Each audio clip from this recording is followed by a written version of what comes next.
चला तर विद्यार्थी मित्रांनो, आज एक नवीन व्हिडिओ घेऊन तुमच्यासोबत मी विनोद मुंडे सर, संचालक यशवंत अकॅडमी मुकुंदा, तुम्हा सर्वांचं यशवंत अकॅडमी या युट्यूब चॅनलवर मी मनापासून या ठिकाणी स्वागत करतो.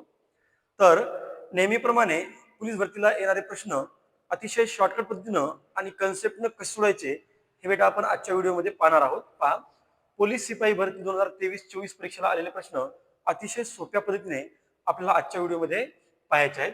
तर पहा, आता आपण या ठिकाणी एक एक प्रश्न घेऊ. तर बघा, पहिला प्रश्न काय आहे. तर पहिला प्रश्न, 5चा x प्लस तिसरा घात बरोबर 25चा 3x मायनस चौथा घात, तर x बरोबर किती? तर एक्सचं व्हॅल्यू काढायचं बेटा आपल्याला. पहा, या ठिकाणी काय सांगितलं, 5चा x प्लस कितवा घात आहे? तिसरा. आणि या ठिकाणी 25चा, या ठिकाणी बेटा 25चा 3x मायनस कितवा घात आहे? चौथा. आता आपल्याला काय करायचं, दोन्ही बाजूंचा पाया समान करायचा आहे. 5चा x प्लस तिसरा घात, या 25ला आपण काय लिहू? 5चा वर्ग आणि त्याचा 3x मायनस कितवा घात? चौथा घात. आता काय होईल, 5चा x प्लस तिसरा घात आणि बेटा बरोबर 5चा, आता काय होते, तर घातांकित संख्येचा घात असेल तर घातांकाचा बेटा गुणाकार होतो. 2 न 3x ला गुणलं तर किती होईल? 6x होईल. आणि बेटा 2 न जर निगेटिव्ह 4 ला गुणलं तर निगेटिव्ह किती होईल? 8 होईल. मग आता पहा, दोन्ही बाजूंचा बेटा पाया कसा झाला? समान. मग पाया जर समान असेल आणि दोन्ही संख्या जर बरोबरीमध्ये असतील बेटा, तर घातांक कसा असतो? समान. याचा अर्थ पाया समान तर घातांकही समान. म्हणजेच काय, तर x प्लस 3 बरोबर काय होईल? तर 6x मायनस किती होणार? 6x minus 8. बरोबर. x प्लस 3 पहा, x प्लस 3 बरोबर 6x मायनस 8. आता काय करू आपण, 8 ला इकडे घेऊ, म्हणजे 3 अधिक 8 आणि बेटा 6x कडे आपण x ला पाठवू, x तिकडे गेल्यानंतर मायनस होईल. 3 अधिक 8 11 आणि 6x मायनस x बरोबर किती बेटा? 5x. तर आता x ची किंमत किती होणार? हे 11 आणि बेटा हे गुणाकारात जो 5 आहे तो आता कुठे येणार? तर भागाकारामध्ये. म्हणजे x ची किंमत किती असायला पाहिजे? तर 11/5 असायला पाहिजे. पहा बरं, पर्याय नंबर 4 दिसतो की नाही? 11 किती आहे? 5. पर्याय नंबर 4 येईल. चला पुढं दुसरा प्रश्न. प्रश्न दुसरा, आता या ठिकाणी पहा, या ठिकाणी आपल्याला सांगितलं घनमूळ काढा. घनमूळ काढा आणि संख्या बघा कोणत्या? एकक, दशक, शतक, हजार, 10,000, लाख. 1,03,823 याचं आपल्याला काय काढायचं बेटा? घनमूळ. तर आपण पर्यायातून जाऊ, पहा कसं काढायचं. आता ही घनसंख्या आहे, ही घनसंख्या आहे आणि त्याचा आपल्याला काय करायचं आहे? घनमूळ. मग घन कसा होतो? तर एखाद्या संख्येचा स्वतःशी 3दा जर गुणाकार केला तर येणारा गुणाकार म्हणजे त्या संख्येचा काय असतो बेटा? घन असतो. चला आता बघू, या संख्येचं घनमूळ हे 49 असेल का? तर 49 गुणिले 49 गुणिले 49 हा जर बेटा आपण गुणाकार केला तर प्रत्येक संख्येमध्ये एकक स्थानी किती आहे बघा? 9 गुणिले 9 गुणिले 9 किती होईल? 9 9 81 गुणिले 9 आणि पुन्हा 9 1 9. जर याचं घनमूळ 49 असतं बेटा, तर याच्या एकक स्थानी किती पाहिजे होतं? 9 पाहिजे होतं. आहे का? नाही. याचा अर्थ पहिला पर्याय आपलं उत्तर होणार नाही. ठीक आहे. आता बघा 64 गुणिले 64 प्रत्येकाच्या एकक स्थानी किती आहे? 4 4 4. 4 गुणिले 4 गुणिले 4 4 चोक 16 16 चोक 64 म्हणजे 64च्या घनाच्या एकक स्थानी किती बेटा? 4 येईल. मग इथे एकक स्थानी 4 आहे का? नाही. म्हणजे हाही पर्याय कटला. त्याच्यानंतर 25चा घन म्हणजे 25 गुणिले 25 गुणिले 25 जर केलं तर बघा एकक स्थानी 5 5 5 5 5 25 25 5 16 बेटा एकक स्थानी किती असला पाहिजे? घनाच्या 5. तुम्हाला सांगा, घनाच्या एकक स्थानी 5 आहे का? नाही. 4 आहे का? नाही. 9 आहे का? नाही. म्हणजे तिन्ही पर्याय आता कॅन्सल झाले. म्हणजे आपलं पर्याय नंबर 2 हे उत्तर असायला पाहिजे. बघा 47 गुणिले 47 गुणिले 47 करा. 47च्या एकक स्थानी 7, पुन्हा एकक स्थानी 7 आणि पुन्हा एकक स्थानी किती बेटा? 7. 7 7 49 आणि पुन्हा गुणिले 7 करा. 7 9 63 ला 3. पहा बरं, घनसंख्येच्या एकक स्थानी 3 येणार का? नाही येणार. त्याच्यामुळे आपलं उत्तर असेल पर्याय नंबर 2 47. चला नेक्स्ट क्वेश्चन घ्या. पुढचा प्रश्न, 33 ते 66 पर्यंत एकूण किती विषम संख्या आहेत? बघा 33 ते 66 पर्यंत एकूण किती विषम संख्या आहेत? विषम संख्या म्हणजे काय? तर विषम संख्यांमध्ये ज्या संख्येला 2 ने विशेष भाग जात नाही अशा संख्यांना आपण विषम संख्या म्हणतो आणि क्रमवार विषम संख्यांमध्ये बेटा 2चा फरक असतो. पहा 33 ते 66 पर्यंत एकूण किती विषम संख्या आहेत तर तुम्हाला सांगतो काय करायचं. 33 ते 66 पर्यंतची शेवटची विषम संख्या कोणती 65 मायनस पहिली कोणती 33 आणि भागिले किती करा बेटा 2 आणि पुन्हा काय करा प्लस 1. बघा 33 पासून ते 66 पर्यंत एकूण किती विषम संख्या आहेत तर काय करायचं 33 ते 66 पर्यंतची शेवटची विषम 65 मायनस पहिली विषम 33 भागिले 2 आणि प्लस 1. 2 ने का भागलं तर जवळच्या विषम संख्यांमध्ये 2चा फरक असतो. चला वजाबाकी करा आता. 5तून 3 गेले 2, 6तून 3 गेले 3, छेदामध्ये आहे बेटा 2 आणि पुन्हा काय करा प्लस 1. 32 ला जर 2 न तोललं तर बे 1 बे 1 उरला बे 6 12 आणि पुन्हा प्लस 1 आणि 16 ने किती बेटा 17. म्हणजे किती संख्या असायला पाहिजे तर 17 संख्या असायला पाहिजे. 33 ते 66 पर्यंत एकूण किती विषम संख्या आहेत उत्तर आहे त्याचं 17. पर्याय क्रमांक 4. चला पुढं प्रश्न चौथा. पहा 51 दशांश चिन्ह 354 व 26 दशांश चिन्ह 142 या दोन संख्यांमधील चारच्या स्थानिक किमतीमधला फरक किती. ठीक आहे बघा कशाच्या स्थानिक किमतीमधला फरक पहा. याही संख्येमध्ये 4 आहे आणि याही संख्येमध्ये 4 आहे. तर या दोन संख्यांमधील चारच्या स्थानिक किमतीमधला आपल्याला काय विचारला बेटा फरक विचारला. तुम्हाला सांगतो तर अपूर्णांकातल्या संख्यांची स्थानिक किंमत कशी काढायची पहा. 3 ची स्थानिक किंमत 0.3, 5 ची स्थानिक किंमत 0.05 आणि 4 ची स्थानिक किंमत 0.004. त्यानंतर या 4 ची स्थानिक किंमत 0.04. पहा अगोदर पाहू या 4 ची स्थानिक किंमत मोठी आहे किती असेल बघा. 6च्या ठिकाणी 0 घ्या पॉइंट, 6च्या ठिकाणी 0 पॉइंट, पुन्हा 1च्या ठिकाणी 0 आणि पुन्हा किती घ्यायचं बेटा 4. म्हणजे या 4 ची स्थानिक किंमत 0.04. आता या 4 ची स्थानिक किंमत कशी काढायची बघा. 1च्या ठिकाणी काय घ्या 0 पॉइंटच्या ठिकाणी पॉइंट, 1च्या ठिकाणी 0 पॉइंटच्या ठिकाणी पॉइंट, 3 साठी 0, 5 साठी पण 0 आणि पुन्हा किती घ्यायचं बेटा 4. आता यांच्या स्थानिक किमतीमधला फरक विचारला. इथे एक 0 वाढवा. याच्यातला एक इथे घेतला 10तून 4 गेले किती उरले 6. इथं आहे 3, 3तून 0 गेला बेटा 3, इथं 0तून गेला 0 पॉइंट आणि इथं 0. म्हणजे किती फरक यायला पाहिजे 0.036, 0.036. बघा किती दिसतो पर्याय नंबर 3. ठीक आहे 0.036. त्यानंतर नेक्स्ट क्वेश्चन पुढचा प्रश्न पाहता. पुढचा प्रश्न काय म्हणतो 1 ते 45. पहा 1 ते किती सांगितलं 45. 1 ते 45 या संख्यांदरम्यानच्या 3 ने भाग जाणाऱ्या संख्या चढत्या क्रमाने मांडल्यास सर्वात कमी किमतीच्या संख्येपासून 9व्या स्थानावरील संख्या कोणती. बघा 1 ते 45 या संख्यांदरम्यान 3 ने भाग जाणाऱ्या संख्या जर चढत्या क्रमाने मांडल्या तर सर्वात कमी किमतीच्या संख्येपासून 9व्या स्थानावरची संख्या आपल्याला विचारली. मला सांगा 1 ते 45 मधली 3 ने भाग जाणारी सगळ्यात कमी किमतीची संख्या कोणती बेटा 3. सगळ्यात कमी किमती संख्या आहे 3. मला सांगा तर त्या कमी किमतीच्या संख्येपासून कितवी संख्या विचारली 9व्या क्रमांकाची. मला सांगा आता या 3 पहिली संख्या आहे कमी किमतीची त्याच्या पुढे आणखीन किती संख्या असतील 8. ही एक संख्या आणि त्याच्या पुढे आणखीन 8 संख्या असतील आणि जवळच्या संख्यांमध्ये बेटा कितीचा फरक आहे 3 3चा 3 ने भाग जाणाऱ्या म्हणजे 3 अधिक 8 त्रिक 24 आणि 3 अधिक 24 बरोबर उत्तर किती यायला पाहिजे आपलं 27. ठीक आहे उत्तर यायला पाहिजे आपलं 27. पहा बरं पर्याय नंबर 2 दिसतो की नाही 27. चला पर्याय नंबर 2 27. आता प्रश्न क्रमांक 6 कडे जाऊ आपण. प्रश्न 6वा. तर पहा आता प्रश्न क्रमांक 6 या ठिकाणी बघा अंशामध्ये दशांश किती पहा बेटा 1 2 3 4 5 6 7 आणि छेदामध्ये 1 2 3 4 5 6. अंशामध्ये दशांश 7 आहेत आणि बेटा छेदामध्ये दशांश किती 6 आहेत. आपल्याला काय करायचं पहा आता दशांश समान करायचे आहेत. मग मी खाली काय करतो 1 0 या ठिकाणी वाढवतो. आता अंशातही दशांश 7 झाले आणि छेदातही बेटा 7 झाले. तर जेव्हा अंशात छेदामध्ये दशांश समान होतात तेव्हा ती कॅन्सल होतात.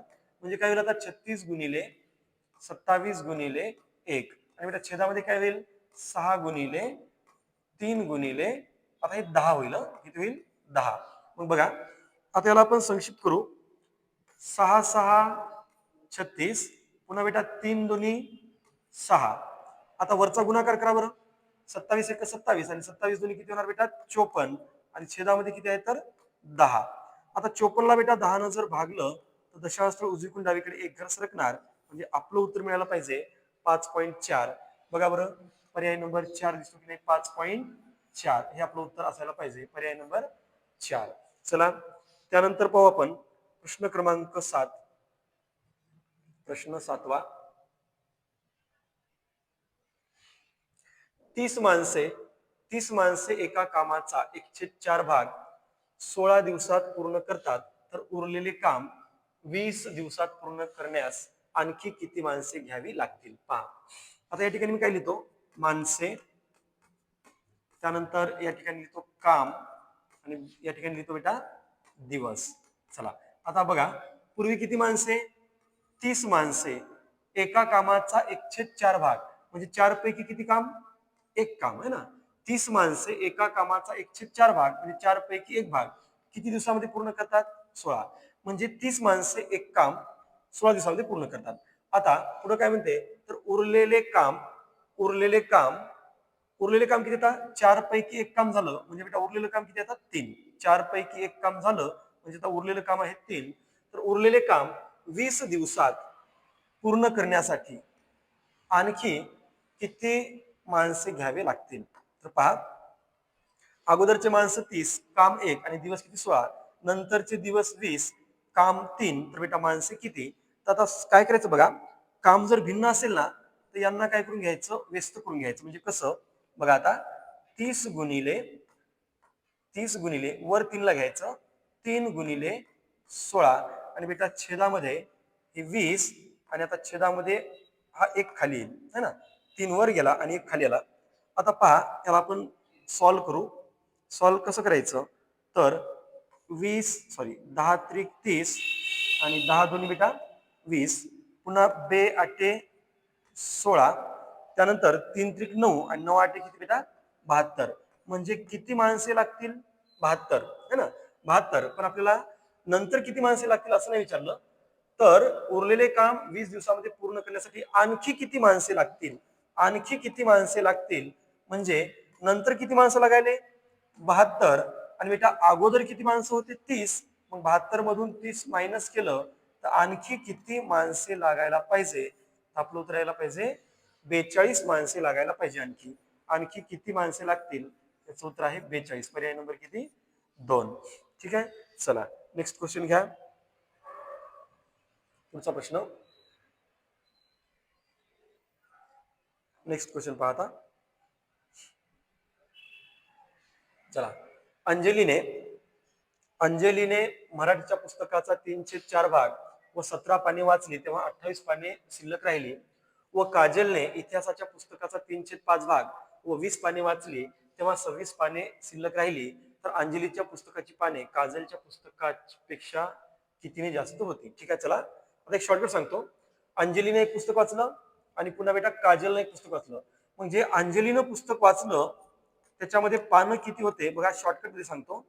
अंजलीनं जे पुस्तक वाचलं त्याच्यामध्ये किती पानं होते, तर कसं करायचं सांगतो. 3/4 भाग व 17 पाने वाचली तेव्हा किती पाने वाचायची शिल्लक राहिली, 28. तर सांगतो 17ची आणि 28ची बेरीज करा.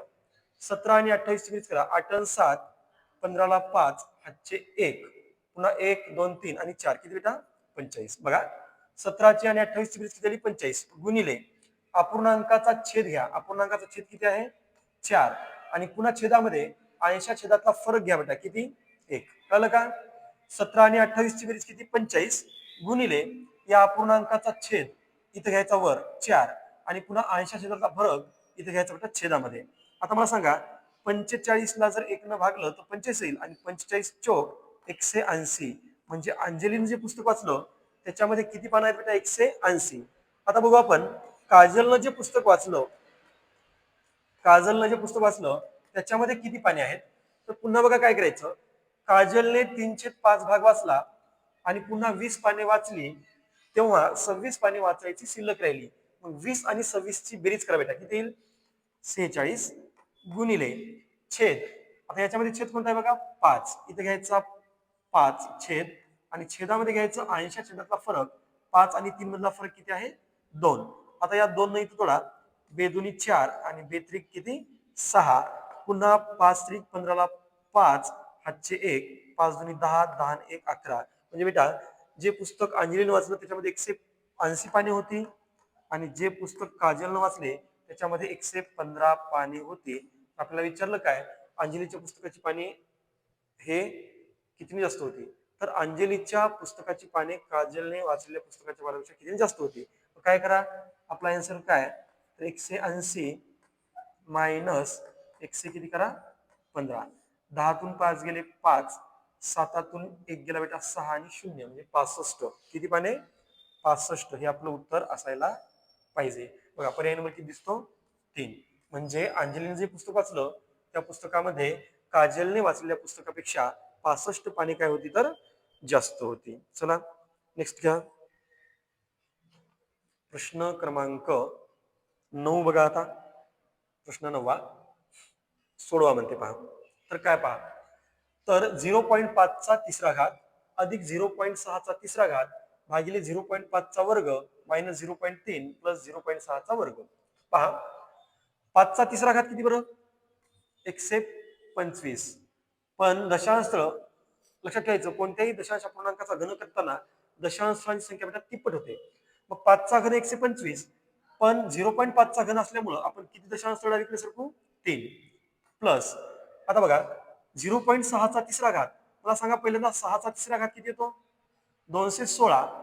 मग 0.6 चा तिसरा घात म्हणजे काय, तर पुन्हा 3 दशांश डावीकडे सरकवा 0.216. आता छेदामध्ये 0.5 चा वर्ग किती? 0.25 मायनस 0. किती आहे 3 मायनस किती आहे 0.3 आणि पुन्हा प्लस 0.6 चा वर्ग बेटा 0. किती येईल 3 6. चला बरं वरची बेरीज करून घ्या अगोदर. वरची बेरीज करा. 6 आणि 5 11 ला 1 हातचे 1 है ना. 6 आणि 5 11 ला 1 हातचे 1, 1 आणि 1 2, 2 आणि 2 4, पुन्हा 2 आणि 1 किती 3 आणि पॉईंट देऊन घ्या 0. म्हणजे वरची बेरीज किती आली बेटा 0.341. आता खालचं पहा कसं करायचं, 0.25 आणि 0.36 यांची बेरीज करा बरं. 0.25 आणि 0.36 यांची बेरीज बघा. 11 ला 1 हातचे 1 6 0 0.61 त्याच्यातून 0.3 काय करा बेटा मायनस करा. 0.3 काय करा मायनस करा. हा 1 6तून 3 गेले 3 आणि इथे घ्या 0. म्हणजे या ठिकाणी किती आलं 0.31. ठीक आहे. चला आता आता पुन्हा बघा या ठिकाणी काय होईल, तर अंशामध्ये दशांश किती बेटा, अंशामध्ये आहेत 3 दशांश आणि छेदामध्ये 2 आहेत. मी या ठिकाणी एक शून्य वाढवला. मग शून्य वाढल्याच्या नंतर काय होईल, तर आता अंशातले आणि छेदातले दशांश कॅन्सल होतात. वर किती असणार 341 आणि छेदामध्ये असेल बेटा 310. 300 किती 10. मग आता पहा त्या ठिकाणी आपण संक्षिप्त करू. 31 1 31 आणि छेदामध्ये 0 आहे. 31 1 31 आणि 0. इथं बघा बरं 31 1 31 3 उरले 31 1 31. आता किती आलं 11/10 आणि 11 ला बेटा 10 न भागलं तर 1 दशांश स्थळ उजवीकडून डावीकडे सरकणार. म्हणजे उत्तर यायला पाहिजे आपलं 1.1. पहा बरं 1.1 पर्याय नंबर किती दिसतो 1 है ना. पर्याय नंबर 1 आहे 1.1. चला नेक्स्ट क्वेश्चन घ्या. प्रश्न क्रमांक किती 10. चला मुलगा आई वडील यांची आजची वय अनुक्रमे 10 वर्ष 30 वर्ष आणि 40 वर्ष आहेत. तर आणखी नजीकच्या किती वर्षांनी त्यांच्या वयाचे गुणोत्तर 3 7 9 होईल. ठीक आहे. चला नजीकच्या मूल्यामुळं आपण काय करू, लहान लहान पर्याय अगोदर चेक करू. लक्षात ठेवा मुलाचा वय किती आहे 10, त्याच्यानंतर आईचं 30 आणि वडिलांचं किती बेटा 40. तर आणखी नजीकच्या किती वर्षानंतर त्यांच्या वयाचे गुणोत्तर 3 7 9 होईल असं आपल्याला विचारलं. आपण नजीकच्या मूल्यामुळं लहान लहान पर्याय चेक करू. बघा आज मुलाचं वय किती आहे बेटा 10, तर 3 वर्षानंतर किती होईल 13. आईचं वय 30 आहे, 3 वर्षानंतर किती होणार 33. वडिलांचं वय 40 आहे, 3 वर्षानंतर किती होणार 43. आता मला सांगा यांचं 3 वर्षानंतर गुणोत्तर किती आलं 13 33 43. पण प्रश्नात तर सांगितलं 3 7 9. हे होईल का नाही. पहिला पर्याय कॅन्सल करा. आता जाऊ आपण उरलेल्या 3 पर्यायापैकी छोटा पर्याय कोणता आहे दुसरा 5 वर्ष. चला मुलाचं वय 10 तर 5 वर्षांनी किती होणार 15.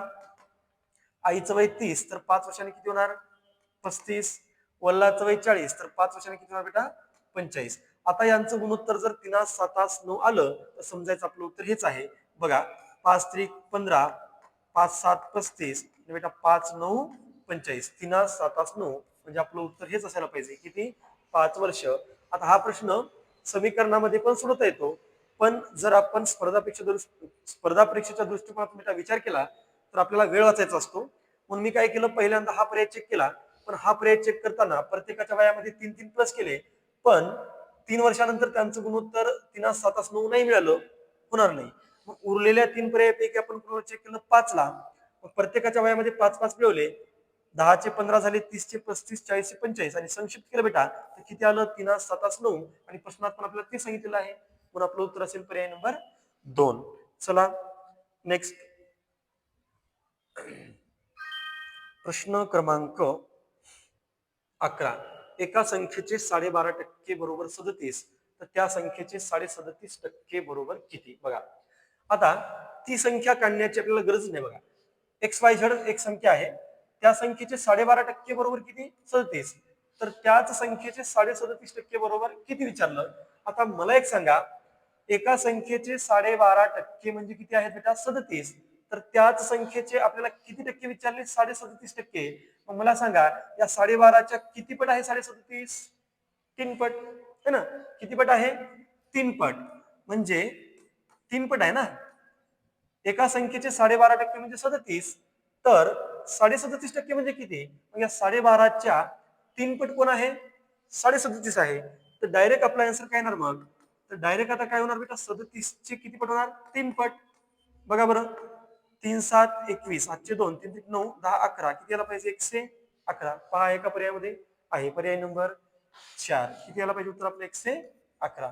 वेळ वाचवण्याचा प्रयत्न करा, जेवढा आपल्याला वेळ वाचता येईल तेवढा आपला स्पर्धा परीक्षेमध्ये फायदा असतो. डायरेक्ट काय केलं 12.5%चे 3 पट 37.5%, डायरेक्ट या 37 चे 3 पट करून टाका, आपलं उत्तर किती येणार 111.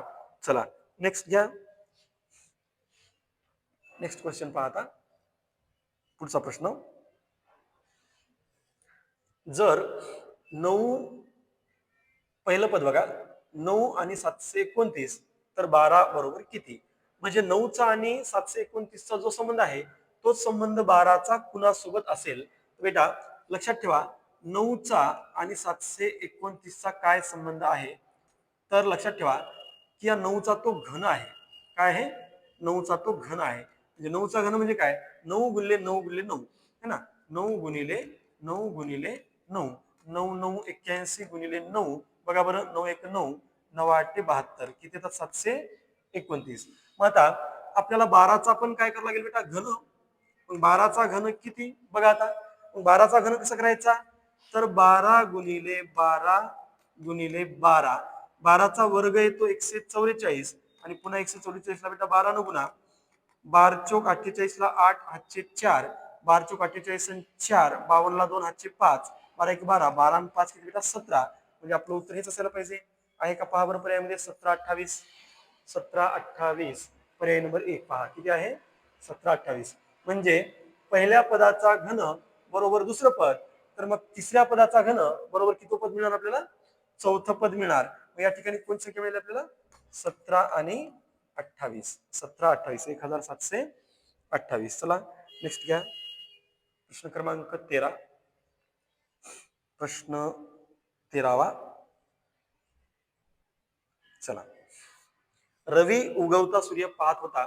तो डावीकडे एकदा काटकोनातून व उजवीकडे दोनदा काटकोनातून वळला, तर आता त्याच्या समोरची दिशा कोणती, म्हणजेच त्याच्या तोंडाची दिशा आपल्याला विचारली. हे आहेत बेटा दिशा है ना, दिशा. तर लक्षात ठेवा इथं कोणती दिशा असते पूर्व, इकडे असते बेटा पश्चिम, खालची दिशा असते दक्षिण, वर असते उत्तर, इकडे असते आग्नेय, ईशान्य, वायव्य, आणि बेटा नैऋत्य. ह्या दिशा आहेत. आता रवी उगवता सूर्य पाहत होता, म्हणजे सांगा बरं उगवता सूर्य म्हणजे सूर्य कुणीकडे असतो उगवतो पूर्वेकडे, म्हणजे रवीचं तोंड सुरुवातीला कुणीकडे आहे पूर्वेकडे आहे. रवी उगवता सूर्य पाहत होता, तो डावीकडे एकदा काटकोनात वळला, मग इथून तो डावीकडे एकदा काटकोनात वळला की पहिली अवस्था आहे त्याची कोणती पहिली अवस्था. मग इथून तो डावीकडे एकदा काटकोनात वळला म्हणजे बेटा दुसऱ्या अवस्थेमध्ये तोंड कुठे आहे त्याचं, दुसऱ्या अवस्थेमध्ये उत्तरेकडे. तो डावीकडे एकदा काटकोनात वळला व पुन्हा उजवीकडे दोनदा काटकोनात वळला. आता इथून दोनदा काटकोनामध्ये वळला म्हणजे एक काटकोन दोन काटकोन, म्हणजे तिसऱ्या अवस्थेमध्ये त्याचं तोंड शेवटी कोणत्या दिशेला यायला बरं, दक्षिण दिशेला यायला. म्हणजे आपलं उत्तर असायला पाहिजे दक्षिण. पर्याय नंबर किती आहे 4.